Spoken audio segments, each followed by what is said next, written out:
함께 읽은 이제 시편 128편과 129편의 이 말씀을 통해서 하나님께서 주시는 은혜를 우리가 함께 나누기를 원합니다. 먼저 먼저 읽었던 128편 말씀을 잠깐 우리가 내용을 살펴보도록 하겠습니다. 이렇게 시편이 시제가 있을 때는 시제를 먼저 보시면 돼요. 시제를 보시면 성전에 올라가는 노래, 이스라엘 백성들이 예배하러 성전에 올라갈 때 불렀던 찬송 중에 하나입니다. 그 내용을 보시면 하나님을 경외하는 자들이 받게 되는 복이 무엇인가 하는 것을 노래하게 됩니다. 아마 그 당시에 예배자들, 이 순례자들이 하나님 앞에 나와서 예배할 때 예배자들이 서로 축복하면서 불렀던 노래라고 추정이 됩니다. 그래서 1절을 잘 보시면요, 하나님을 경외하는 자, 여호와죠. 여호와를 경외하며 그의 길을 걷는 자마다 복이 있도다라고 노래를 합니다. 여기 중요한 단어가 경외한다는 단어예요. 여호와를 경외한다. 경외한다는 단어는 성경에 많이 사용되는 단어지만 제일 첫 번째 의미가 두려워한다는 의미예요. 하나님이 우리를 통치하시고 다스리시기 때문에 엎드린다, 두려워한다. 그리고 그 하나님을 사랑한다는 의미가 같이 돼 있어요. 두려워하면서 공경하면서 사랑한다. 그게 경외한다라는 단어예요. 예배할 때 이런 표현을 쓰는 겁니다. 조금 더 쉽게 설명하면 하나님 마음을 내가 받아들이고 내가 순종하는 삶, 그런 삶을 살겠다 하는 그런 마음을 얘기하는 것입니다. 그리고 그 하나님을 믿는 것으로 끝나는 것이 아니라 그 길을 걷는 자가 복이 있다고 돼 있죠. 그 길을 걷는다. 이 길은 말씀을 순종하는 삶을 얘기하는 겁니다. 하나님을 예배하기 때문에 하나님의 법을 따라 사는 삶을 살겠다. 그 삶을 사는 사람이 결국은 복을 받게 되는 것이다 라고 노래하는 것입니다. 여러분, 하나님 마음을 믿고 하나님 말씀을 따라 살아가게 될 때 이 땅에서 하나님 백성으로 복을 받게 되는 거예요. 그게 뭐냐면 약속에 기록된 복입니다. 그래서 이 복이라는 것은 이미 성경에 약속이 되어 있는 겁니다. 그거를 볼 줄 아는 눈이 있어야 돼요. 하나님은 그냥 막연하게 복 준다, 그냥 잘 살게 한다, 건강하게 한다, 이게 이 복이 아니에요. 말씀에 기록되어진 복을 받게 하시는 거예요. 그래서 처음 하나님께서 이스라엘 백성, 택한 백성과 언약하실 때 내가 이렇게 복을 주겠다고 써놨어요. 그걸 읽어보셔야 돼요. 그게 레위기 26장, 신명기 28장이에요. 레위기 26장은 처음 하나님 써주신 거고요. 신명기 28장은 모세가 그것을 해석해 놓은 거예요. 해석해서 다시 쓴 거예요. 같은 내용이에요. 그래서 레위기 26장이 없는 게 신명기 28장에 기록되어 있고 신명기 28장이 없는 게 레위기 26장에 기록되어 있어요. 그래서 하나님이 이렇게 말씀을 따라 사는 자는 복을 주시겠다라고 기록을 했기 때문에 하나님 말씀에 순종하는 자들은 이 복을 받게 되는 것입니다. 그래서 여러분, 이 말씀이 기록된 대로 복을 받고 있는지를 여러분 점검해 보셔야 돼요. 내가 이런 은혜가 있는가? 그래서 2절 한번 보십시오. 그럼 성도들이 어떻게 복을 받게 되는가? 내게 주신 기업의 복을 받게 되는 겁니다. 그래서 네 손이 수고한 대로 먹을 것이라. 네가 복되고 형통하리라. 그렇게 말씀을 합니다. 이거는 하나님이 주신 복을 요약을 한 거예요. 수고한 대로 먹는다. 그리고 네가 형통하게 될 것이다. 복되고 형통하게 될 것이다. 수고한 것을 먹는다는 것은 내 기업의 복을 얘기하는 거예요. 이 기업이 뭔지를 잘 아셔야 됩니다. 제가 이것을 깨닫게 된 게 뭐냐면 그냥 기업의 복이 뭘까? 그냥 내가 이 땅에서 그냥 성공하는 건가? 내가 이렇게 계획을 세워가지고 이게 이 나라에서 내가 주신 기업 안에서 성공하면 그게 내 기업인가? 이렇게 되겠거든요. 근데 그게 아니고 하나님이 각자에 주신 몫이 있다는 거예요. 제가 이걸 어디서 깨달았냐면 이스라엘 백성이 가나안 땅에 들어갔을 때 하나님의 기업을 얻게 된다 그랬단 말이에요. 근데 가나안 땅에 들어가서 12아들이 있었는데 12아들들이 그 땅을 받을 때 내가 이 땅을 차지해서 이거 내 거다 이렇게 한 게 아니에요. 하나님이 이미 그들의 기업을 다 정해 주신 거예요. 그래서 그들이 그 땅을 차지할 때 어떻게 차지한 줄 아십니까? 제비를 뽑은 거예요. 하나님이 내게 주신 기업이 얼만큼 되는가? 제비를 뽑아가지고 그 제비 뽑은 지역을 내게 주신 거예요. 그래서 어떤 지역은 크고 어떤 지역은 작고 어떤 지역은 굉장히 쓸모난 땅처럼 보이고 어떤 사람은 쓸모없는 땅처럼 보이는 땅이 있었던 거예요. 근데 그걸 다 나눠서 주신 각자에 맞게 주신 거예요. 그래서 창세기 보면요, 그 아버지의 축복이 나오는 거예요. 아브라함의 축복, 야곱의 축복이 나옵니다. 축복, 모세의 축복이 다 나오는데 그 12지파에 대한 축복이 다 나오거든요. 근데 하나님이 주신 대로 복을 받도록 그렇게 자기에게 주신 복이 다 있었다는 거예요. 그래서 제가 그걸 보면서 이 땅에 태어날 때부터 하나님 내게 주신 복이 다 있구나. 그게 기업이에요. 그래서 우리 얼굴 모양이 다 다른 것처럼 여러분 태어난 가정이 다 달라요. 내게 주신 기업이 다 달라요. 근데 그 내게 주신 기업 안에는 내가 이 땅을 살아가는 동안 부족하지 않는 그 몫이 다 들어있는 거예요. 근데 이거를 가치를 깨닫지 못하게 되면 내가 받은 것을 하찮게 여기버리는 거예요. 그러면 진짜 복을 못 누리는 거예요. 그래서 내게 주신 기업에서 내가 이 말씀대로 순종하기만 하면 수고한 만큼 먹게 된다는 표현을 썼지만 부족하지 않다는 뜻이에요. 손이 수고하잖아요. 내가 생각을 하고 직장에 가서 손이 결국 수고하잖아요. 물건을 만들고 무슨 계획서를 써내고 또 내가 뭘 이렇게 일을 할 때 손으로 다 하잖아요. 손으로 수고하는 것인데 먹을 게 생기는 거예요. 부족하지 않는 거예요. 그리고 하나님께서 내게 주신 이 기업에 형통함을 누리게 될 것이다. 네가 복을 받는데 형통한다. 거침이 없다. 잘 된다. 길이 열려 있다. 이런 복을 주시는 거죠. 여러분 한번 생각해 보십시오. 하나님께서 네 가정에 내가 태어나게 하셔가지고 이런 얼굴 모양을 가지고 이런 지식의 수준을 내가 가지고 공부를 하면 이 정도밖에 공부 못하는 거예요. 내가 아무리 외우고 막 열심히 하려고 해도 이해가 안 되면 못하는 거예요. 그게 수준이에요, 수준. 그만큼 그거 가지고 일하면 돼요. 거기서 내가 배울 수 있는 거 배워가지고 하면 거기서 직장이 정해지는 거예요. 저도 왜 서울 가고 싶지 않겠어요? 서울대 가고 싶죠. 유명한 대학 가고 싶어요. 근데 그만큼 안 되는 걸 어떻게 해요? 내가 쇠가 빠지고 공부하고 해도 안 되는데 어떻게 해요? 내게 주어진 게 있는 거예요. 누구나 다 대한민국 태어나면 다 서울에서 좋은 대기업이나 아니면 좋은 이렇게 의사나 좋은 변호사나 검사가 돼가지고 아니면 또 정치인이 돼가지고 하고 싶죠. 거기서 유명한 사람이 되고 싶은 마음이 다 있죠. 근데 안 돼요. 내게 주신 만큼 있는 거예요. 그래서 여기 있는 것도 은혜고 거기 있는 것도 은혜인 거죠. 그래서 하나님이 내게 주신 지식과 은혜와 은사를 따라서 내가 준비해가지고 그것을 잘 관리하면 내게 주신 기업을 복을 받게 돼 있어요. 직장도 구할 수 있고 일을 다 할 수 있고 공무원도 될 수 있고 사업도 할 수 있는 거예요. 그게 내게 주신 기업이에요. 어떤 사람은 아예 물려받은 재산이 많은 사람도 있어요. 아버지가 부자라 가지고 집도 주고 또 직장도 해주고 사업도 하나 마련해주고 그 사람 복이에요. 그 사람이 주신 거예요. 근데 그거를 나는 다른 사람보다 훨씬 많은 것을 가졌으니까 내가 마음대로 해야지 하고 흥청망청 해버리면요. 다 잃어버립니다. 제가 젊었을 때 제 동기들, 부자들 집에 태어난 사람들, 많이 가진 사람들 있었어요. 근데 그거 막 자랑하고 하다가요. 쫄딱 망한 사람들 제가 많이 봤습니다. 그걸 내 기업으로 관리하지 않으면요. 그건 내게 주신 기업인데 다 하루아침에 잃어버리는 거예요. 끝나버리는 거예요. 내게 주신 것을 잘 관리하게 되면 이 안에 은혜를 누리게 되어 있는 겁니다. 어떤 사람은 재능을 줘가지고 기술을 배워가지고 누구도 하지 못하는 기술이 있으니까 막 대접받는 거 전문가가 돼요. 전문가. 기술자가 되고 전문가가 되는 거예요. 그럼 그 인생을 그렇게 살면 되는 거예요. 공부를 열심히 잘해가지고 공부를 잘해서 머리 좋아서 이렇게 많은 것을 습득을 해가지고 다른 사람이 하지 못하는 그런 생각을 하고 창의력을 가지게 되면요. 쓰임받게 되는 겁니다.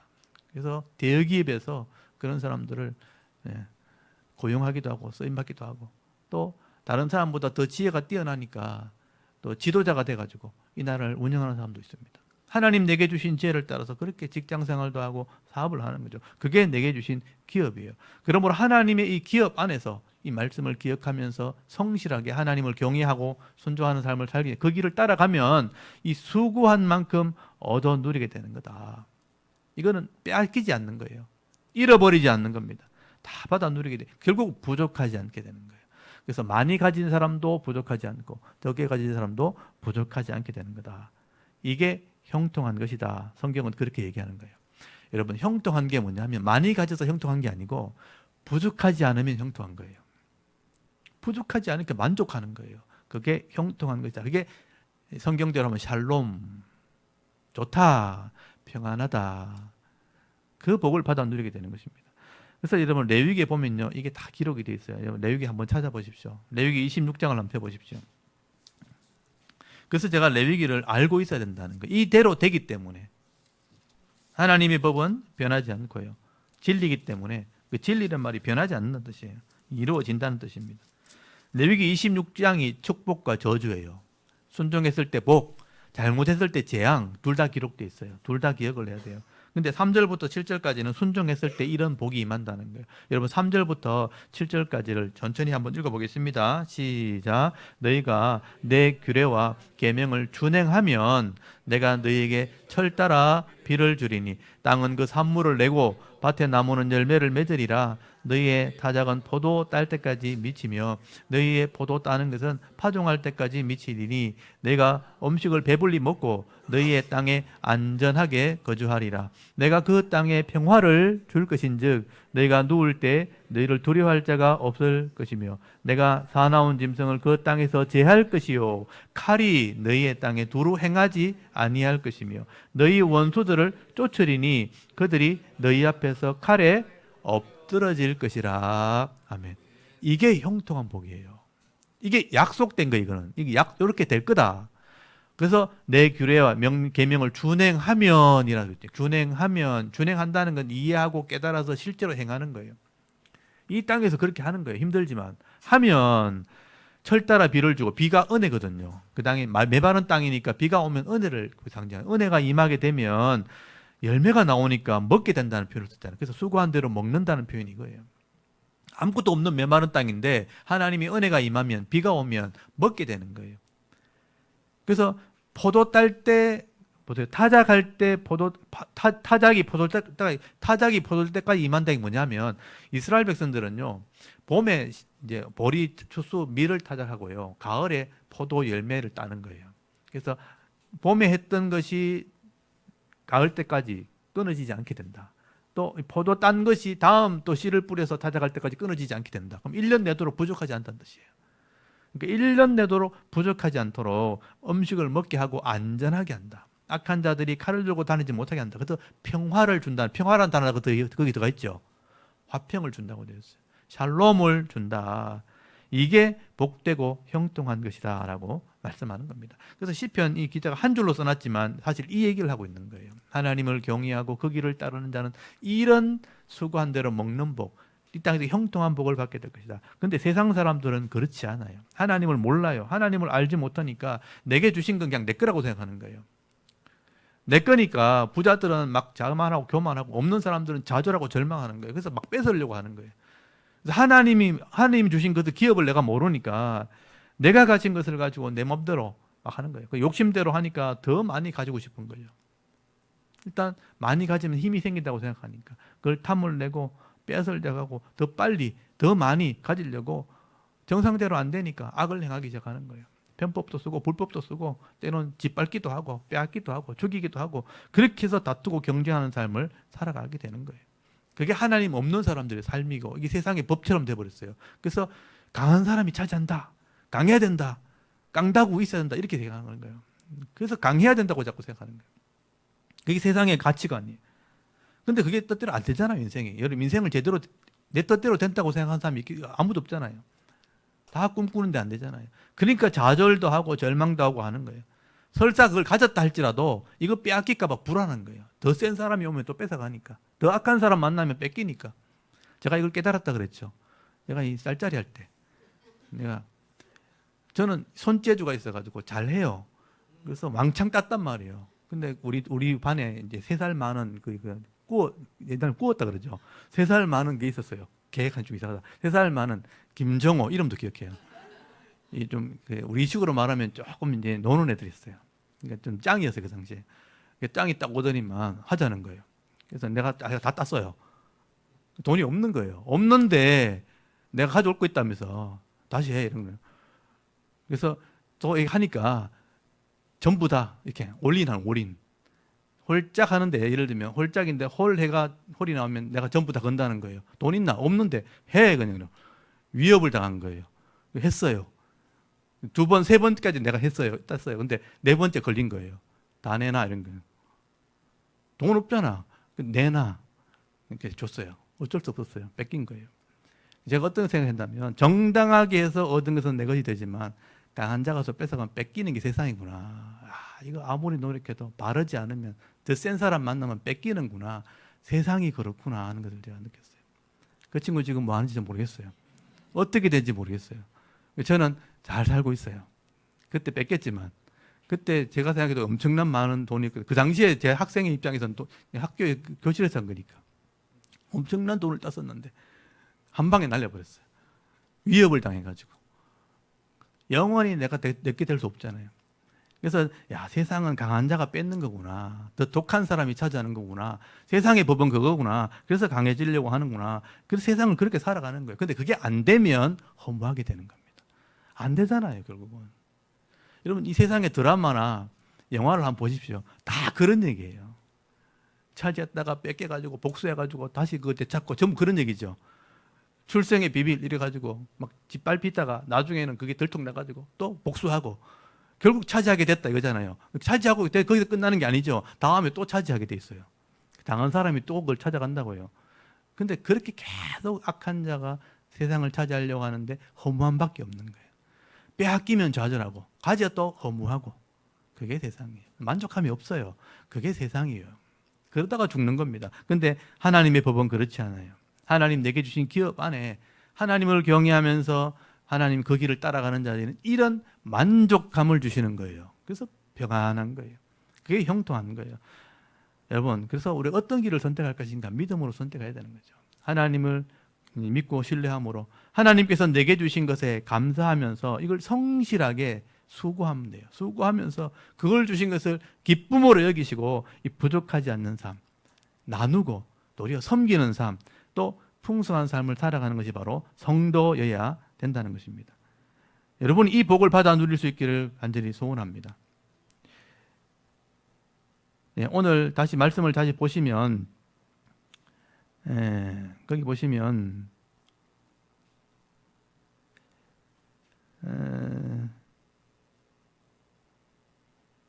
3절을 한번 보십시오. 3절. 이런 복을 받게 되는데 하나님이 주시는 이런 형통함, 이런 복을 받게 되는데 그 하나님을 경외하는 자들에게 주시는 복 중에 하나가 뭐냐면 가정의 복이라는 거예요.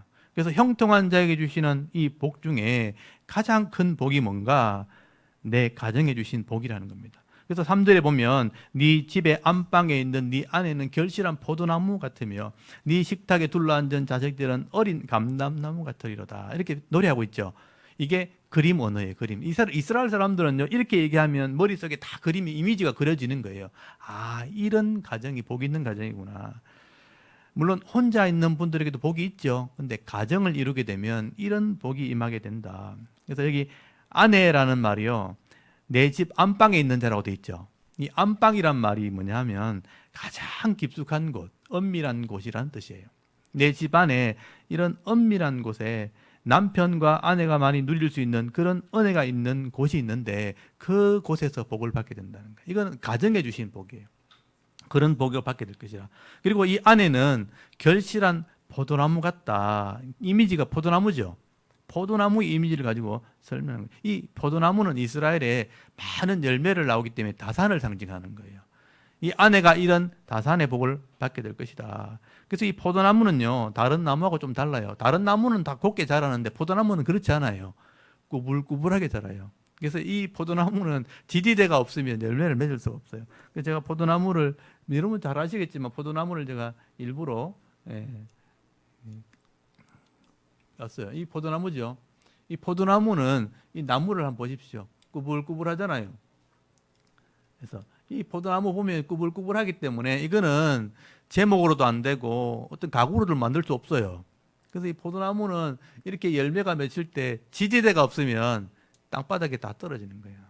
그래서 지지대가 있어야지만 열매를 맺을 수 있는 거죠. 이 남편이라는 지지대가 있을 때 함께 협력할 때 풍성한 열매를 맺게 하신다는 그런 의미가 있는 거죠. 그래서 하나님을 경외하는 자는요, 믿음의 동력자를 만나게 되는 거예요. 믿음의 동력자를 만나게 되어지면 함께 지지대가 되어줄 때 이런 풍성한 열매를 맺게 된다. 그렇게 말씀하는 거예요. 이 가정에 주시는 복을 얘기하는 거예요. 그러면 홀로 되신 분은 어떻게 되는가? 여러분 가정을 유지하다가 홀로 되신 분도 있죠. 이게 홀로 되신 분을 성경에 보면 거기 과부라는 표현을 쓰고, 과부라는 단어가 뭐냐면 우리 남자든 여자든 똑같은 단어를 써요. 그래서 우리나라 말로 남자는 홀라 있는 사람 호렙이라 그러죠. 여자는 과부라 그러죠. 이게 무슨 뜻이냐면 구약에는 알마나라는 단어가 있어요. 중간에 한 개 비어 있게 됐다. 잃어버리게 됐다 이런 뜻이에요.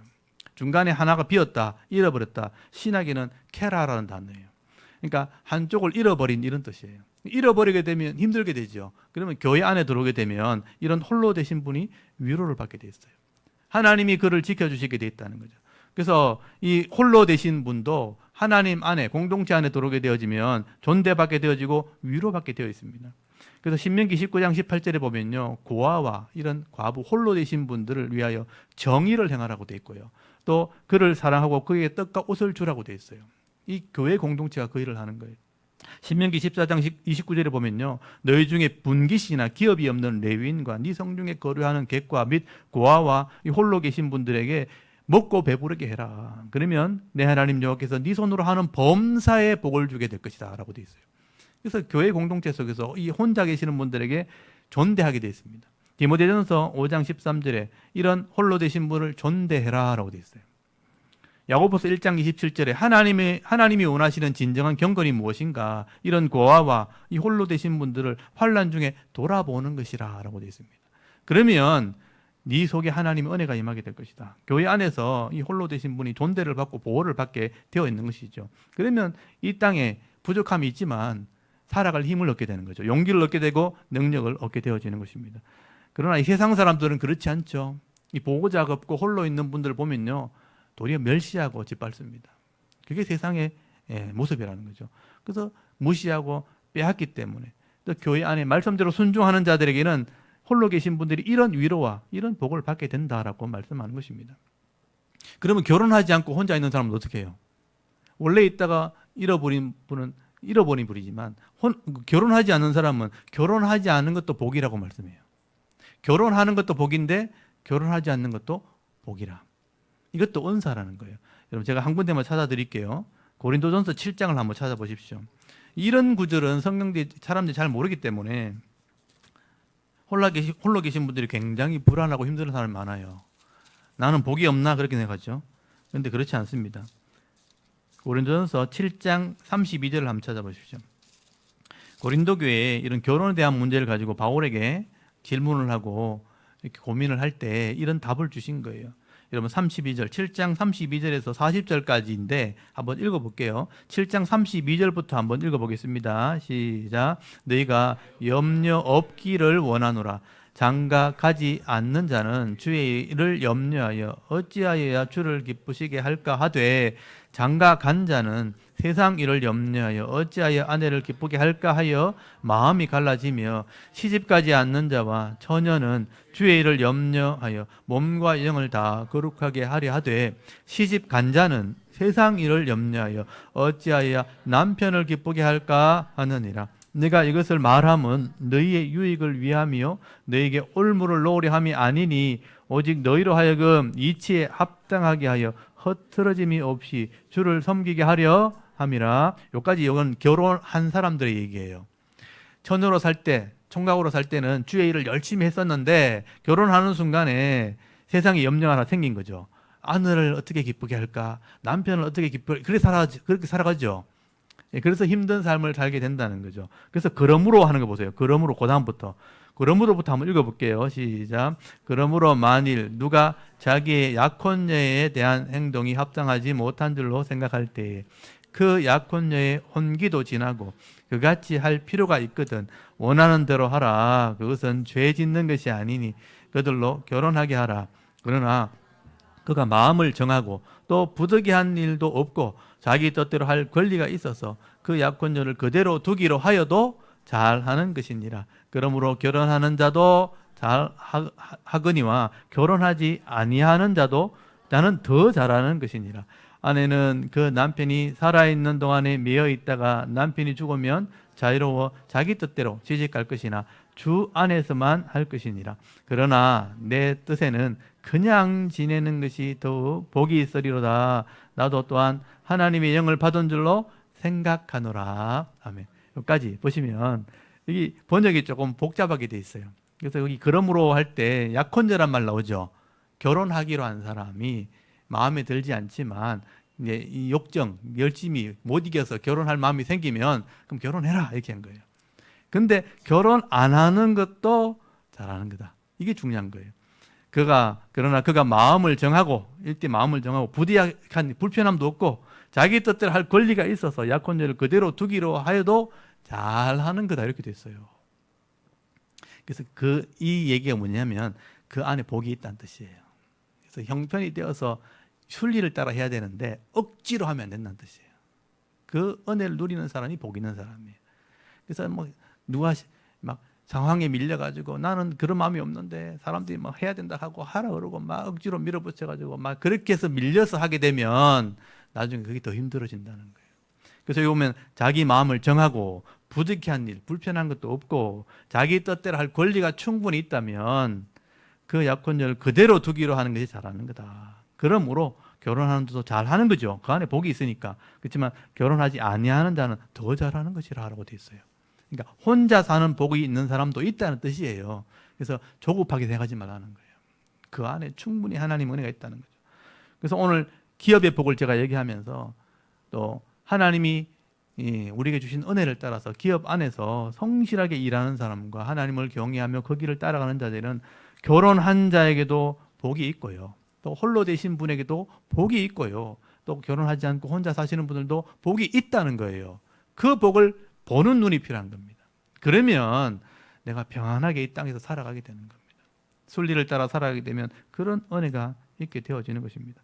그래서 오늘도 이 사륜교회 성도들이 이 말씀을 잘 새기셔서 내가 어떤 처지에 있든지 간에 하나님을 경외하고 그 길을 따라갈 때 각자에게 주신 이 본복을 잃어버리지 않는 이 복을 받아 누리면서 형통한 자의 삶, 샬롬의 복을 누리는 그런 성도들이 다 되실 수 있기를 바랍니다. 그리고 이 자식들이 주어지면 어떤 복이 주어지는가? 여기 감람나무 같다, 어린 감람나무 같다는 표현 나오죠. 여러분 감람나무를 보신 적 있어요?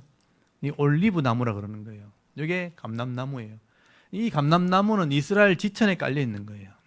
원래 이런 땅에 사는 사람들은 감람나무 열매를 먹어야 돼요. 이 감람나무를 우리 보통 올리브 나무라 그래요. 이게 올리브 농장이에요. 거기 가면 이런 땅에도 있지만 이런 농장을 하시는 분이 굉장히 많아요. 그래서 이 이스라엘의 감람나무, 올리브 나무가 열매가 굉장히 유명합니다. 이게 올리브 열매예요.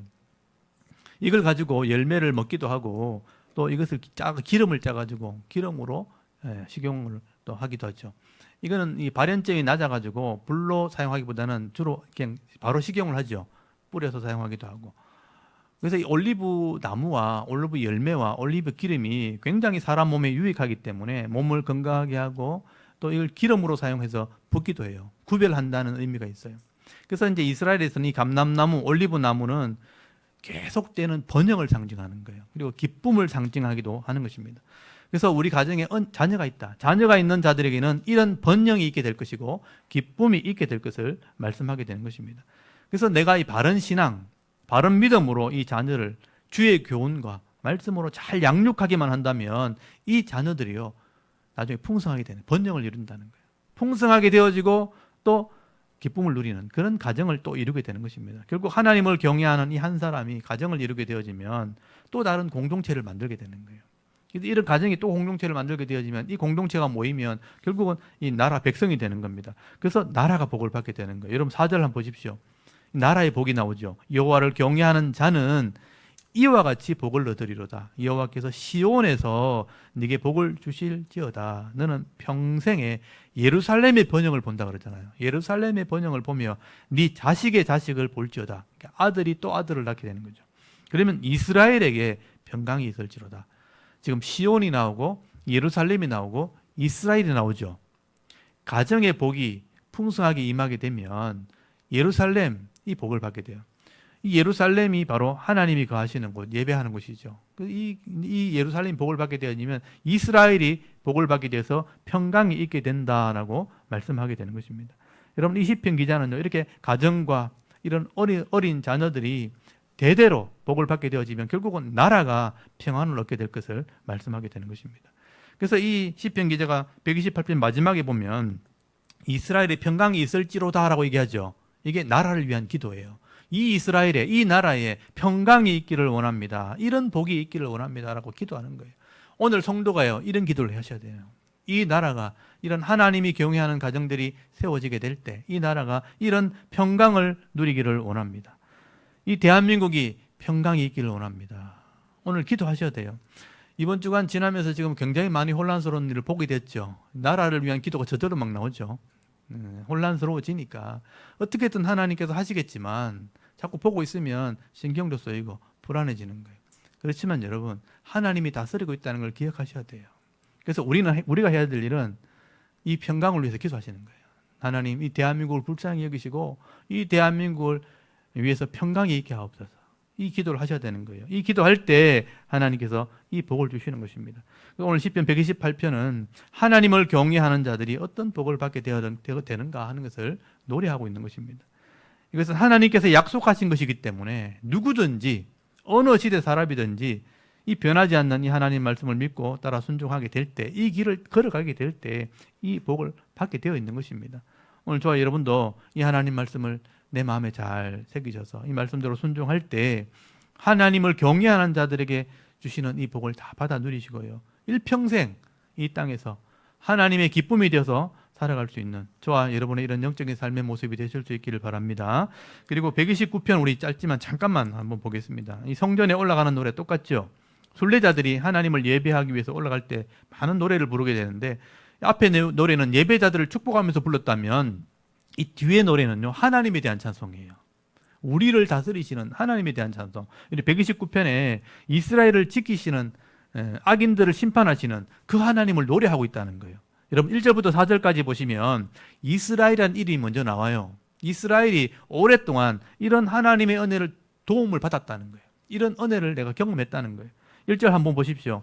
이스라엘은 여기 이게 주제니까 동그라미를 쳐놓으시고 이스라엘은 이제 말하기를 그들은 악한 자들이에요. 대적들. 내가 어릴 때부터 여러 번 나를 괴롭혔도다라고 노래를 합니다.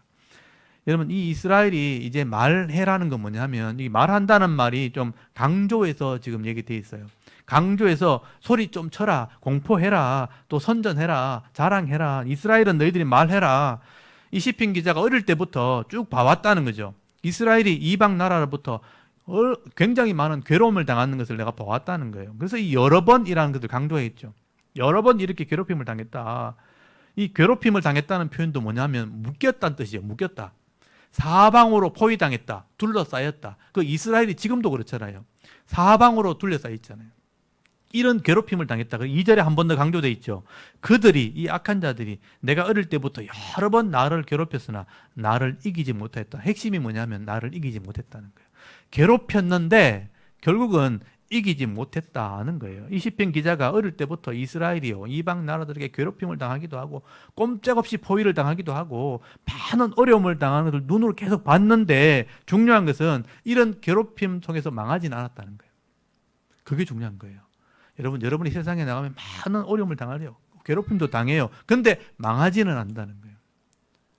내가 나를 이기지 못했다. 내가 하나님 편에 서게 되면 세상에서 고통은 없어지지 않았지만 아주 망하지는 않는다. 하나님께서 반드시 이기게 하신다. 이게 오늘 핵심이에요. 그게 우리 믿음이 돼야 되는 거예요. 여러분 3절에 보시면요. 이들이 어려움 당했던 게 어떤 모습인지 설명하는 게 그림으로 나와요. 밭 가는 자들이 내 등을 갈아 그 고랑을 길게 지었다. 이렇게 표현하죠. 밭 가는 사람은 이게 뭔지 다 알죠. 여러분 씨를 뿌리려면 밭이 딱딱하면 안 되니까 그 밭을 다 갈아요. 쟁기질을 해가지고 막 발을 일군단 말이에요. 그렇게 부들부들하게 해야 씨를 뿌리면 그게 뿌리가 박히고 자라나거든요. 그래서 밭 갈 때 씨 뿌리기 위해서 이렇게 길을 쫙 낸단 말이에요. 고랑을 판다고요. 근데 내 등이 그렇게 됐다 이런 표현을 쓰는 거죠. 이게 뭐냐면 적들에게 매를 맞은 거예요. 포로돼 가지고 채찍에 맞고 등에 매를 맞으니까 이 자욱이 고랑처럼 났다. 이런 말은 굉장한 고통을 당했다. 등짝이 작살났다. 이런 뜻이에요. 엄청난 고통을 당했다. 내가 채찍을 당하기도 하고 매를 맞기도 했다. 물론 이 성경을 읽어보면 이스라엘 백성이 불순종할 때 그런 재앙을 당했죠. 하나님 말씀을 따라가지 않게 될 때, 하나님 말씀에 귀를 기울이지 않을 때 하나님이 적을 일으켜 가지고 때리기도 하고 포로되게 하기도 하고 잃어버리게 하고 징계를 그렇게 매로 때렸다는 거예요. 근데 그럼에도 불구하고 이 이스라엘 백성들이 하나님을 떠나지 않고 죄를 인정하면서 회개하고 엎드리면 하나님이 그걸 싸매주시는 거예요. 고쳐주시는 거예요. 회복시켜주시는 거죠. 그래서 고통은 당했는데 하나님께 붙어 있었더니 기도했더니 하나님이 우리 기도를 들어주셨다. 고쳐주셨다. 싸매주셨다. 그래서 4절이 이제 하나님이 하시는 일을 설명하는 거죠. 여호와께서는 의로우시기 때문에 악인들의 줄을 끊으신다는 거예요. 이게 하나님이 하시는 일이에요. 여호와 하나님은 이스라엘 백성과 언약한 하나님이에요. 그래서 하나님은 언약대로 하시기 때문에 의로우신 분인 거예요. 의로우신 분이기 때문에 악을 행하는 자들은 말씀대로 심판하신다. 악인의 줄을 끊는다는 건 뭐냐면요. 악인을 말씀대로 심판하신다는 거예요. 그래서 시편 기자가 5절부터 8절까지 이런 악인들이 어떻게 심판받는지를 또 그림으로 설명하는 거예요. 이렇게 된다. 5절 보니까 무릇 시온을 미워하는 자들은 수치를 당하여 물러갈지어다. 여기 시온이 예루살렘이죠. 요거 미워하는 자는 결국은 악한 사람을 얘기하는 거예요. 이 시온이 예루살렘이고 예루살렘이 성전이 있는 곳이죠. 하나님이 성전이 있는 곳을 미워하니까 결국 하나님을 미워하는 자들이죠. 하나님을 미워하는 자들은 어떻게 되는가? 결국은 수치를 당하게 된다. 그 수치를 당하는데 어떤 수치냐? 그게 6절에 나오는 말이에요. 여러분 6절 한번 보십시오. 그들은 이 악한 자들이죠. 여호와를 미워하는 자들은 지붕의 풀과 같이 된다. 이것도 잘 모르시는 분도 있을 거예요. 지붕의 풀같이 같을지어다. 그것은 자라기 전에 마르는 것이라. 이런 것은 베는 자, 추수하는 사람, 베는 자의 손과 추수를 묶는 자의 품에 차지 않는다. 아무것도 아니다 이런 뜻이에요. 지나가는 자들도 여호와의 복이 너에게 있을지어다 하거나 우리가 여호와 이름으로 너에게 축복한다는 말을 못한다. 축복하지 못한다. 반대로 얘기하면 저주한다는 뜻이에요. 근데 이런 악을 행하는 자들은요, 결국은 지붕 위에 나는 풀 같다 이렇게 표현해요. 우리나라 같은 지붕이 풀을 잘 안 자르지만 이스라엘 땅을 보면요, 이스라엘 집을 보시면 알아요. 이스라엘 집을 보시면 보실까요? 이게 이스라엘에 있는 집의 형태예요. 이스라엘 집은 다 평평하죠. 그러니까 뾰족하지 않아요. 그러니까 이스라엘은 이렇게 돌이 많기 때문에 돌로 다 집을 짓는데 하얀색으로, 이렇게 더운 지방이니까 하얀색으로 집을 짓고 평평하게 집을 짓습니다. 그러니까 여기에 먼지가 불면 이렇게 먼지가 쌓여요. 먼지가 쌓이면 거기에 씨가 떨어지면 이제 풀들이 자라는 거예요. 이게 지붕 위에 나는 풀이에요. 근데 지붕 위에 나는 풀이 열매를 맺을 수 있겠어요? 조금 아침에 돋아왔다가 해가 뜨면 말라 죽어버리는 거예요. 이게 악한 사람이다 그렇게 표현한 거예요. 이걸 막 추수해가지고 와 축복이다 이럴 사람이 있겠냐 이 말이죠. 추수하는 사람이 그걸 거두었을 때, 묶는 자들이 묶었을 때 차지 않는다, 만족하지 못하게 될 것이다. 그래서 이런 이 잡초 같은 풀을 잘라가지고, 마른 풀을 잘라가지고 내가 축복받았다, 내가 잘 됐다 이렇게 과연 말할 사람이 있겠는가? 그렇게 말하는 것입니다. 그래서 여러분 악인들은요, 한때 힘이 있을 때 욕심을 부려가지고 의인들을 막 위협하기도 하고 괴롭히기도 하고 이렇게 한다는 거예요. 막 빼앗아가고 그렇게 하는데 결국은 하나님께서 그들의 줄을 끊어버리고 이런 마른 풀같이 그냥 없애버린다. 마치 지붕 위의 잡초처럼 금방 말라 죽어버린다. 결국 아무것도 아닌 거죠. 축복이라고 할 수 있을 그런 삶이 아니라 도리어 반대죠. 저주하고 요거 얻어먹는 삶이 될 것이다. 수치를 당한다. 여러분 이런 악인들은요, 의인을 단련한 도구로 쓰임받는 거예요. 이 악인들이 막 괴롭혀가지고 의인이 그 믿음을 더 바르게 할 수 있도록 도와주는 겁니다. 쓰임받고는 마른 풀처럼 사라지는 거예요. 그러므로 이 시편 기자가요, 인생이라는 큰 시각에서 볼 때 이 죄와 욕심이 있는 이런 세상에 좀 힘든 그런 삶을 우리가 살아간다는 거예요. 그렇게 좀 살아가는 힘들지만 하나님의 도우심을 의지하고 그 하나님을 믿고 승리하는 삶을 살아가는 의인이 옳은지, 아니면 잠깐 동안 악을 행하다가 포악하게 살다가 마른 풀처럼 없어지는 이런 악인의 삶이 옳은지 한번 생각해 봐라 하고 이 시를 기록해 주신 겁니다. 여러분 신약 성경에 보시면요, 하나님을 믿는 사람들이 의로운 사람이라고 되어 있어요. 근데 의로운 사람이 복음을 전할 때 절대 환영받지 못합니다. 초대교회만 해도요, 이 복음을 전할 때 세상의 문화 속에서 멸시를 받았어요. 고통을 당하기도 하고요, 나중에는요 감옥에 들어가기도 했습니다. 그래서 바울이 나중에 그렇게 써놨어요. 바울이 보면 얼마나 내가 고통을 당했는가, 내가 옥에 갇히기도 하고 매를 수없이 맞고 여러 번 죽을 뻔하였다.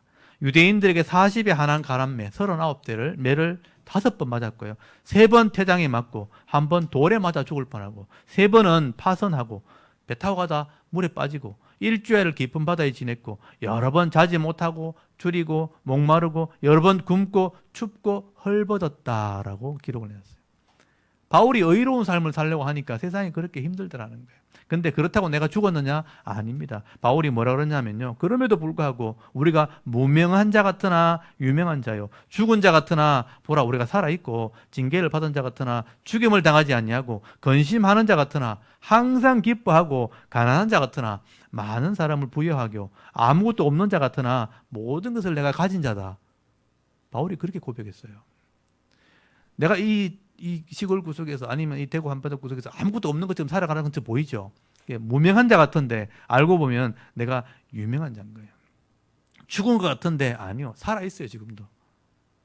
내가 아무것도 아닌 것 같아요. 근심하는 자 같은데 항상 기뻐요.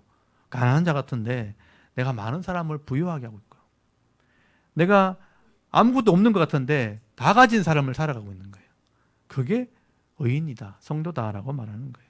그래서 사도 바울이 빌립보서 4장에 보면요. 내게 능력 주시는 자 내가 안에만 있다면 내가 모든 것을 할 수 있는 사람이다. 내가 모든 것을 할 수 있다라고 고백을 하며 살았던 사람이에요. 그러니까 여러분 주위 환경을 보면서 절대 낙심하지 마십시오. 내 주위에 일어나는 일들 때문에 여러분의 인생에 손해를 보지 말라고요. 여러분의 기업 안에 분명히 복이 있는 겁니다. 내 길을 가면 되는 거예요. 그 안에 충분한 기쁨이 있고 부족함이 없는 것입니다. 그러므로 의인들은요. 이 땅의 고난을 피할 수 없습니다. 사실은요. 피할 수는 없지만 이 땅에서 이기는 자의 삶을 살아갈 수 있다. 그게 우리 성도여야 되는 겁니다. 오늘 대구 자랑교회 성도들 그런 하나님 주시는 말씀에 믿음을 가지고 용기를 가지시길 바랍니다. 오늘도 여러분이 시편 128편과 129편 말씀 이렇게 묵상하시면서 오늘 시편 129편의 시편 기자처럼 어릴 때부터 늘 우리의 도움이 되어주시고 함께 하셨던 그 하나님을 잊어버리지 마시고요. 조금 힘든 일이 있더라도 의로운 자의 편에 서서 하나님의 도우심을 받아 누리면서 늘 세상을 이기면서 내 속에 있는 죄의 욕심을 이기면서 늘 승리의 삶을 살아가는 또 축복의 통로가 되어 살아갈 수 있는 저와 여러분의 이런 영적인 삶의 모습이 되실 수 있기를 주의 이름으로 축원합니다. 아멘. 우리 잠깐 기도드리겠습니다. 하나님 오늘도 하나님 앞에 나와 예배하게 하시고 또 주의 말씀을 묵상하면서